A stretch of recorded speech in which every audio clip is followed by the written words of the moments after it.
Bueno, pasamos a la tercera y última parte de drogas que actúan sobre la neurotransmisión colinérgica. Vamos a ver los antagonistas,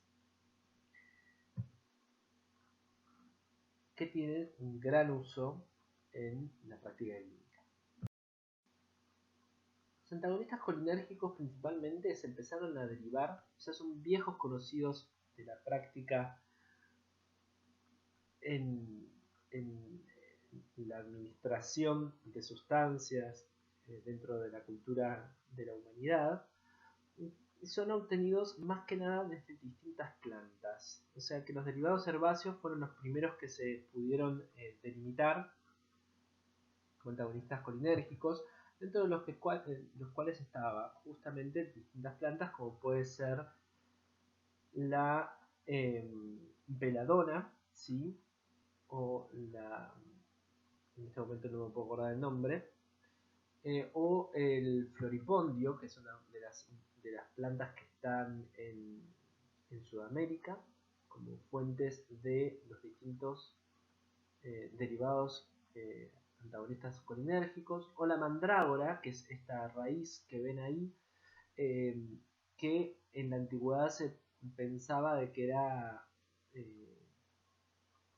parte de magia negra, principalmente usado por las brujas para los brebajes, por los efectos que tenía esta raíz y por su parecido a las formas humanoides que tiene. Y en la última foto es justamente esa flor que vemos, es el floripán. Los antagonistas colinérgicos, la droga patrón de todo esto es la atropina, que justamente es un derivado de la tropaveladona, eh, que tiene dos derivados ópticos, uno levógiro y otro dextrógiro, y se llama también iosiamina, ¿sí? Eh, por esta, digamos, como es la droga patrón, todos los antagonistas colinérgicos se usa como derivado atropínico como sinónimo de antagonista colinérgico. También tenemos a la escopolamina, que justamente es derivado del floripondio, que el antagonista puntualmente de los receptores muscarínicos es el derivado levógiro y también se llama iosina, ¿sí? Ahí les empieza a sonar, imagino, de los preparados comerciales para qué se puede usar un antagonista colinérgico. Antiguamente se usaban los derivados atropínicos como veneno, justamente por eso viene el nombre de atropos, ¿sí? Y se usaba en la medicina hindú y en el tratamiento del asma. Vamos a ver que la atropina está contraindicada en el asma, pero por la obtención de distintos tipos de sustancias de la Datura stramonium, ¿sí? Los indios usaban mucho justamente como veneno los derivados atropínicos en las flechas, ¿sí? O en estas selvatanas que usaban algunos de los pueblos originarios de acá de Sudamérica. En Roma se usaban también como estándar de belleza el hecho de que las mujeres usaran distintos tipos de hojas de la tropa veladona en el rostro para poder producir rubefacción, o sea, que se le pongan rojas las mejillas, y la midriasis característica que producen los derivados atropínicos.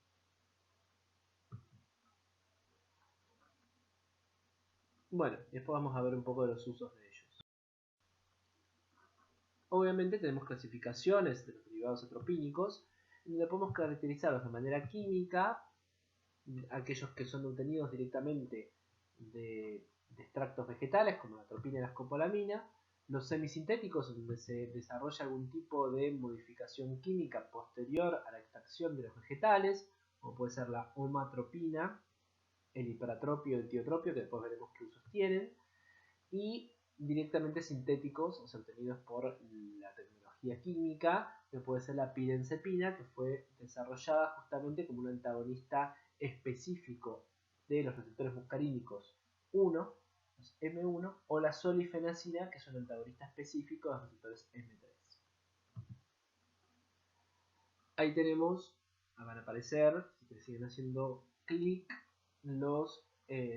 digamos, las estructuras moleculares de cada uno de las drogas, ¿sí?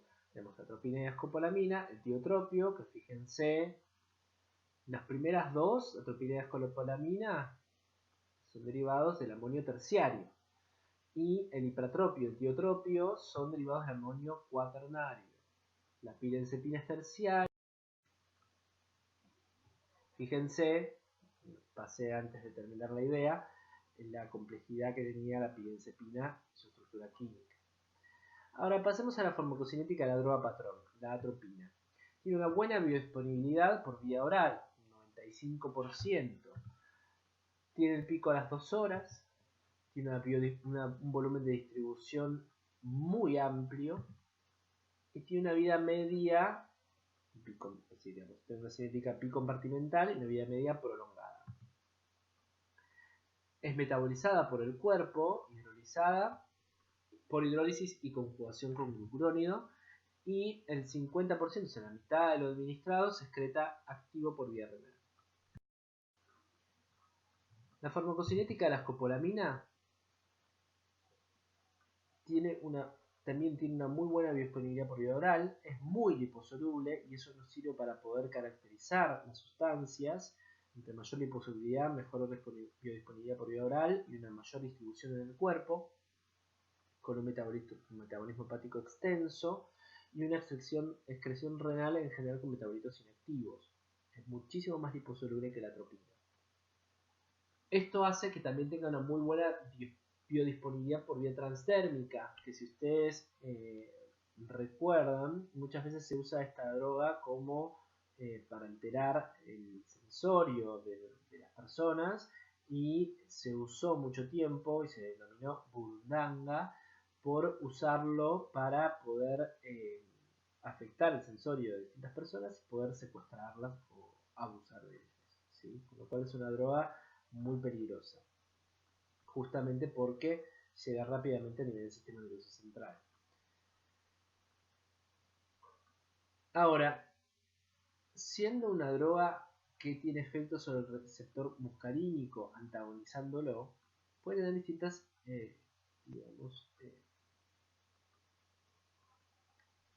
aplicaciones terapéuticas.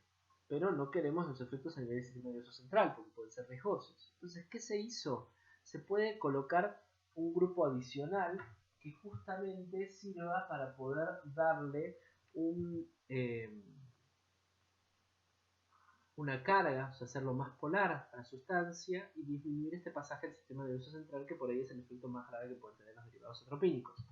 Entonces se desarrolló la butilescopolamina, que es justamente agregado de grupo butilo, cargando positivamente, o sea, siendo derivado del amonio cuaternario, disminuyendo mucho su absorción por vía oral, posibilitando que no atraviese la barrera hematoencefálica y teniendo un metabolismo hepático muchísimo menor. Fíjense cómo es un patrón de droga liposoluble claramente y un patrón de droga hidrosoluble, ¿sí? Teniendo una excreción renal del metabolito activo un 42%. Fíjense cómo el cambio químico puede condicionar tanto la farmacocinética de una droga y el uso o abuso de la misma. ¿Qué efectos farmacológicos tienen los derivados atropínicos? Bueno, si para, digamos, fármacos que tenían acción a nivel de los receptores muscarínicos, nosotros pensábamos cuándo usar aquellos que estimulaban el parasimpático, acá tenemos que pensar todo lo que queremos lo que produce que antagonicemos a los receptores muscarínicos.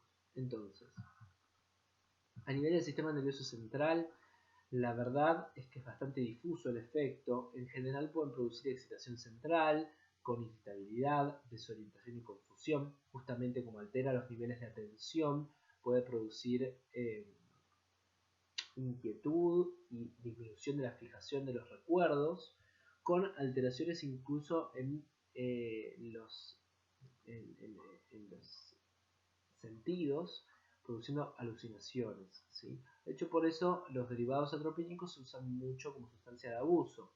No sé si conocen la ayahuasca, pero todos los que son derivados atropínicos se usan ahí y producen alteraciones a nivel del sistema nervioso central, produciendo una acción psicodélica o psicotrópica. La escopolamina de hecho se usa mucho para esto.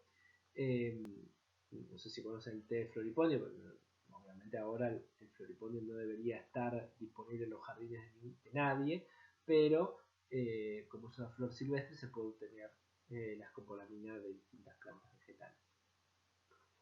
A nivel cardiovascular, como yo antagonizo el sistema nervioso parasimpático, justamente no tengo el bloqueo AB, que produce en general la disminución de transmisión del impulso eléctrico en el corazón, la disminución de la frecuencia cardíaca. Al no tenerlo, justamente se produce el efecto opuesto. Recuerden que nosotros tenemos una acción tónica del vago sobre el corazón, con lo cual al inhibir la acción tónica del vago, nosotros vamos a tener taquicardia refleja, ¿sí? El aumento de la frecuencia cardíaca.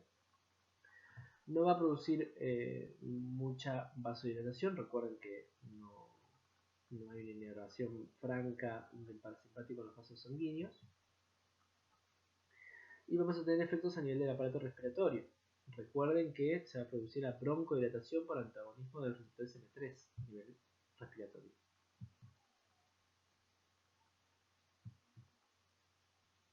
Sí es fundamental que ustedes recuerden que justamente como el parasimpático estimula la producción de secreción, al tener antagonistas muscarínicos, nosotros vamos a disminuir las secreciones y las vamos a volver más espesas, porque más que nada disminuye la producción de secreciones por disminuir el componente acuoso, ¿sí? El mucoso va a seguir siendo bastante. Esto hace que justamente la atropina sea contraindicada en el asma, porque justamente, y en la EPOC, porque justamente al producir un descenso del componente acuoso tan marcado en las secreciones, puede producir tapones mucosos que lleven a la obstrucción respiratoria, por más que producen la broncodilatación. Por eso se desarrollaron otras drogas de acción atropínica para tratar el asma y la EPOC. ¿Qué otros efectos farmacológicos tenemos? Bueno, a nivel ocular nos interesan mucho las acciones, justamente porque puede bloquear el reflejo fotomotor, produciendo una midriasis paralítica. O sea, ustedes vieron que nosotros cuando estamos en una situación de alerta por el simpático producimos la midriasis, con lo cual si pensamos en el parasimpático, lo que va a producir la estimulación del parasimpático por el núcleo de Dinger-Westphal va a ser la constricción de la pupila, la miosis. Esto está dado por estimulación de los receptores M3 a nivel del esfínter de la pupila. Si nosotros damos un antagonista muscarínico, vamos a bloquear esa contracción del esfínter de la pupila produciendo una midriasis. Justamente el reflejo fotomotor, cuando nosotros iluminamos la pupila, se produce la contracción con miosis. Si nosotros bloqueamos el efecto del músculo, claramente no vamos a poder contraer ese músculo produciendo el cierre de la pupila. Por lo cual el paciente va a sentir dos cosas. Primero, fotofobia, o sea, va a estar muy reactivo a los estímulos lumínicos y no va a querer ver luz para nada. Y por otro lado, a nosotros nos sirve que no tenga ese defecto fotomotor para poder hacer los fondos de ojo.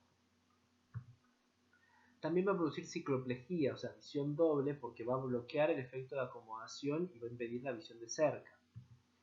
A nivel del tracto gastrointestinal, nosotros tenemos una disminución del peristaltismo y las secreciones.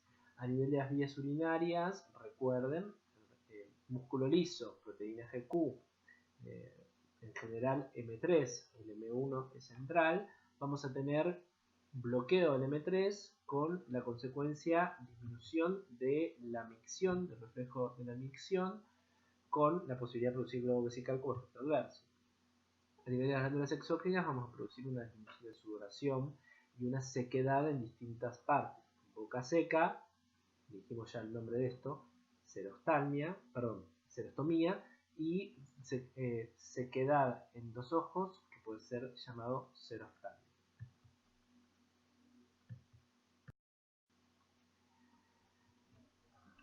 como justamente se usaba la atropina mucho antes y se podía obtener de distintas plantas, se podía ver los efectos tóxicos que pueden llegar a tener. Algo para tener en cuenta es que a dosis bajas es llamativo que se produce una disminución de la frecuencia cardíaca, opuesto a lo que uno pensaría, ¿no? Si uno antagoniza los receptores M2, debería haber un aumento de la frecuencia cardíaca. Esto es por inhibición de los receptores muscarínicos que están en la presinapsis, que justamente hacen el feedback positivo, o sea, al bloquear el receptor que estimula la liberación de acetilcolina, nosotros tenemos una mayor liberación de acetilcolina con mayor efecto a nivel cardiovascular. Después vamos a ir viendo, escalando, y nos sirve para poder aprender los efectos a nivel del cuerpo entero, todos los síntomas de intoxicación de atropina. O sea, estos síntomas los tienen que conocer porque justamente es la amplificación de los efectos farmacológicos de los antagonistas muscarínicos. ¿Qué usos terapéuticos tienen los antagonistas muscarínicos? Bueno, a nivel gastrointestinal, nosotros podemos tener la terapéutica de la enfermedad ulceropéptica. Al disminuir la producción de secreciones, puede disminuir la secreción ácida del estómago, con lo cual podría tratar enfermedades que tienen que ver con las úlceras a nivel estomacal. Para eso se desarrolló la pirencepina, que es un antagonista específico de receptores muscarínicos tipo 1. La verdad que actualmente se han reemplazado por otros fármacos muchísimo más efectivos y con menor tasa de efectos adversos, como los inhibidores de la bomba de protones que vamos a ver más adelante. Se usan también como antiespasmódicos, o sea, al disminuir el peristaltismo, disminuye el dolor de tipo cólico, que es este dolor que viene y se va, o la disminución de los síntomas de intestino irritable por disminuir las deposiciones diarreicas. Para esto se usan más que nada derivados cuaternarios de la atropina, como puede ser la butilascopolamina, la trimebutina, la metilomatropina o el propinox, que son distintos preparados que tienen nombres comerciales muy conocidos. A nivel del sistema nervioso central, se pueden usar para los parkinsonismos farmacológicos, lo vamos a ver más en detalle cuando veamos justamente la parte de psicofármacos, porque hay una regulación entre la dopamina y la acetilcolina, que cuando falta la dopamina se produce una inhibición de los engramas motores con inhibición del movimiento, y más que nada esto se da por aumento de la acetilcolina en los ganglios basales. Si nosotros antagonizamos este efecto, vamos a tener menor parkinsonismo a nivel del sistema nervioso central. Para esto se usan, obviamente, aquellos fármacos que son derivados del amonio terciario. Entonces tenemos el piperideno como una droga que se usa para esto y el triexifenidilo, que justamente, como vieron ustedes, que son psicotrópicos, aquellos que atraviesan la barrera hematoencefálica y pueden tener efectos alucinógenos o placenteros o de generar algún tipo de viaje.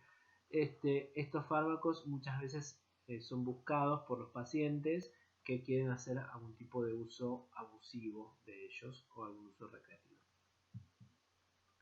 También se pueden usar por el efecto a nivel del sistema nervioso central como antivertiginosos, ¿sí? O contra la cinetosis, por algún tipo de efecto a nivel de los ganglios vestibulares, núcleos vestibulares, perdón. Para esto se usa la escopolamina, ¿sí? Por ejemplo, para aquellos que se marean en los barcos, puede servir usar la escopolamina, que como tiene buena biodisponibilidad por vía transdérmica, se usan muchas veces parches atrás de las orejas. Una indicación muy marcada que tienen los derivados atropínicos es el tratamiento de la enfermedad pulmonar obstructiva crónica, dentro de los cuales tenemos los derivados cuaternarios de la atropina, como son el hiperatropio y el tiotropio. ¿Qué beneficios tiene? Tiene una aplicación local, o sea, como ustedes vieron, claramente todos los derivados atropínicos tienen un amplio efecto a nivel del sistema corporal, del cuerpo humano.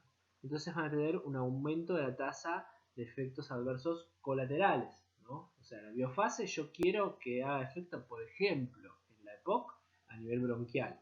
Si yo tengo taquicardia por el efecto atropínico a nivel cardíaco, eso va a ser un efecto colateral adverso, un efecto no buscado.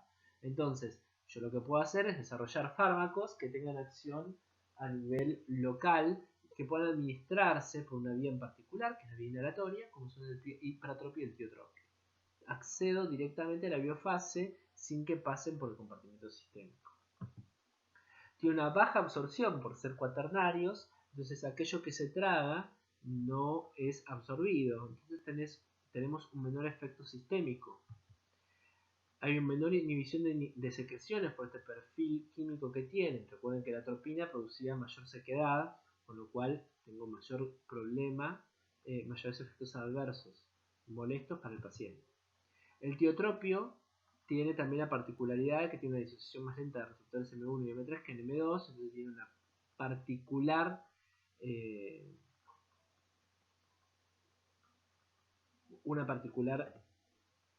un particular efecto sobre receptores que justamente son aquellos que necesitamos que estén inhibidos en la enfermedad obstructiva crónica.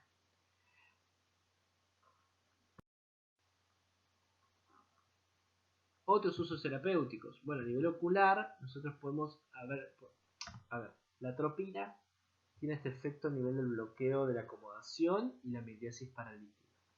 ¿Cuánto dura con la atropina esto? Que era lo buscado por aquellas mujeres en la antigua Roma. Dura 7 a 10 días. Con lo cual hacer un fondo de ojo a un paciente por la atropina va a ser bastante cruento, porque va a estar como 7 a 10 días sin poder ver la luz del sol, ¿sí? Por la fotofobia que le produce.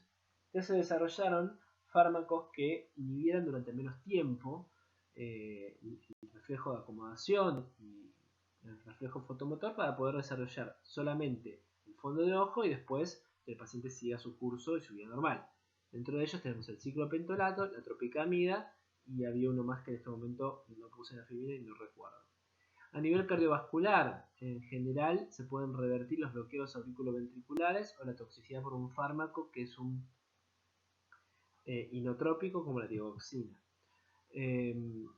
Poder prevenir reflejos de bradicardia por aumento del tono vagal por distintos estímulos que puedo tener a nivel de cirugías torácicas.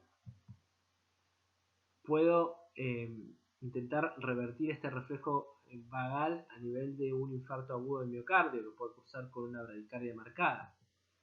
A nivel urológico los puedo usar para contrarrestar la vejiga hiperactiva, o sea, cuando empieza a llenarse la vejiga, a veces hay vejigas que reaccionan muy rápidamente y que producen una enuresis por hiperactividad vesical. Para eso sirve la oxibutinina o la sorifenacina. Especialmente porque la sorifenacina y la darifenacina tienen preferencia por el receptor muscarínico 3, que está justamente muy presente en la vejiga.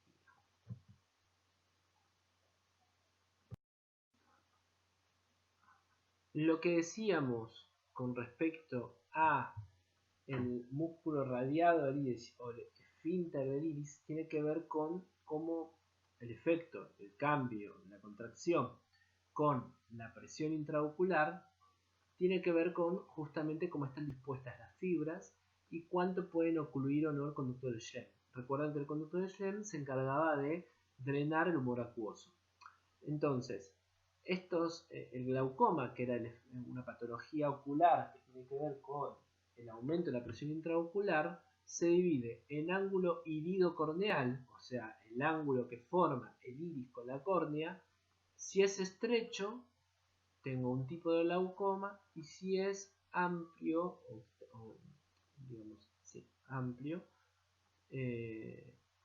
voy a tener otro tipo de glaucoma. Los que son de ángulo estrecho presentan una alteración aguda, que es el ojo rojo, que es una emergencia oftalmológica por un aumento de la presión intraocular de manera abrupta y que puede dañar la retina, con daño en el nervio óptico que puede llevar a la ceguera del paciente. Por lo cual es importante que ustedes sepan que aquellos fármacos que producen la contracción del músculo dilatador del iris o la parálisis del músculo esfínter pueden producir la oclusión del conducto de Schlemm, gatillando un glaucoma agudo. Entonces, en aquellos pacientes que tienen un ángulo estrecho iliocorneal, están contraindicados todos los fármacos que tengan efecto atropínico. ¿Sí? Si no se entendió esto, lo veremos en el práctico en más detalle. Ahora, ¿solamente son los fármacos que vimos acá los que tienen efecto atropínico? Bueno, la verdad es que no. Hay muchos fármacos que tienen efecto a nivel del sistema nervioso central que pueden tener efecto atropínico, aparte de su efecto farmacológico de referencia. Fíjense, puede haber efectos antiparkinsonianos, puede haber efectos antipsicóticos. En realidad los antipsicóticos tienen efecto antimuscarínico, pero su efecto antipsicótico está dado por el bloqueo dopaminérgico. Los antidepresivos también pueden tener efecto antimuscarínico, si bien son inhibidores de recaptación de serotonina y por eso son antidepresivos. Después tenemos antiespasmódicos como la iosiamina o derivados de la iosiamina como el butilescopolamina, que pueden producir graves efectos en pacientes que tienen ángulo estrecho, o si pudieran atravesar un poco la barrera hematocefálica, producir alteraciones cognitivas. Recuerden que la acetilcolina tenía efectos a nivel de la fijación de recuerdos, ¿sí? Y el nivel de atención. Aquellos pacientes, personas de tercera edad, suelen ser muy susceptibles a los efectos del bloqueo muscarínico, con lo cual todos estos fármacos nos van a importar porque pueden producir efectos confusionales, o sea, pueden gatillar un síndrome confusional en pacientes añosos.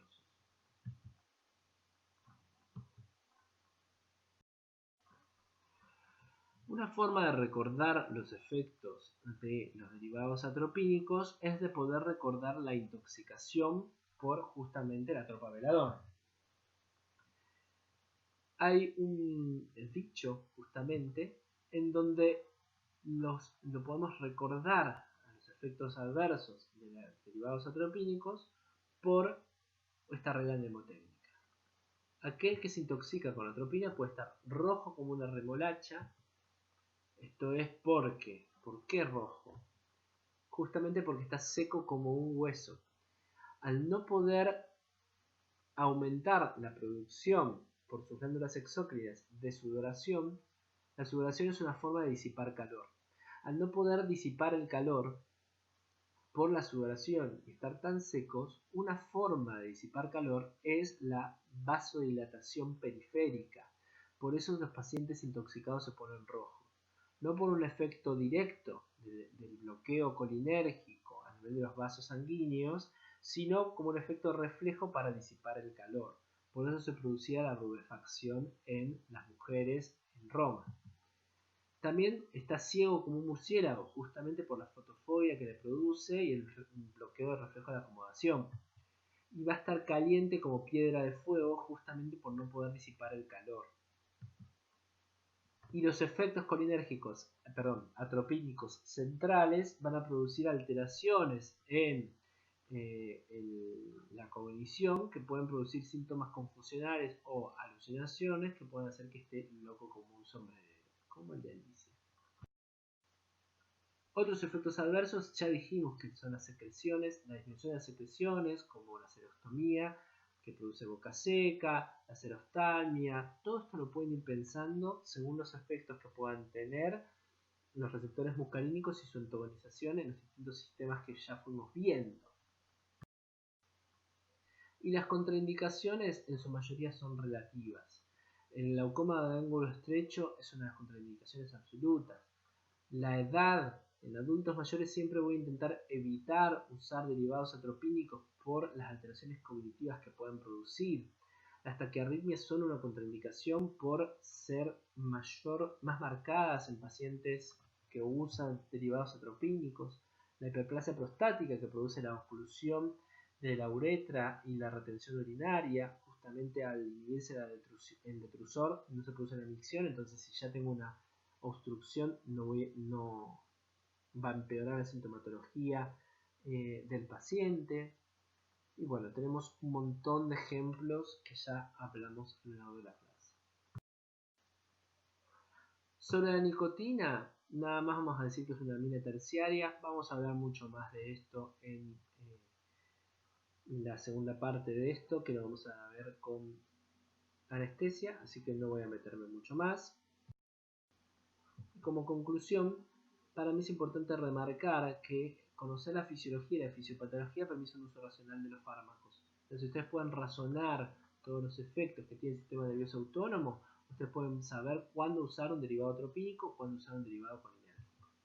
Y la vía la farmacocinética, la vía de administración y la farmacodinamia va a hacernos de herramienta para poder pensar dentro de los perfiles químicos que tenemos de los fármacos en qué situaciones uno puede usarlos o no. Ahora sí terminamos con las 3 fases de este tipo de fármacos y les agradezco mucho por la atención.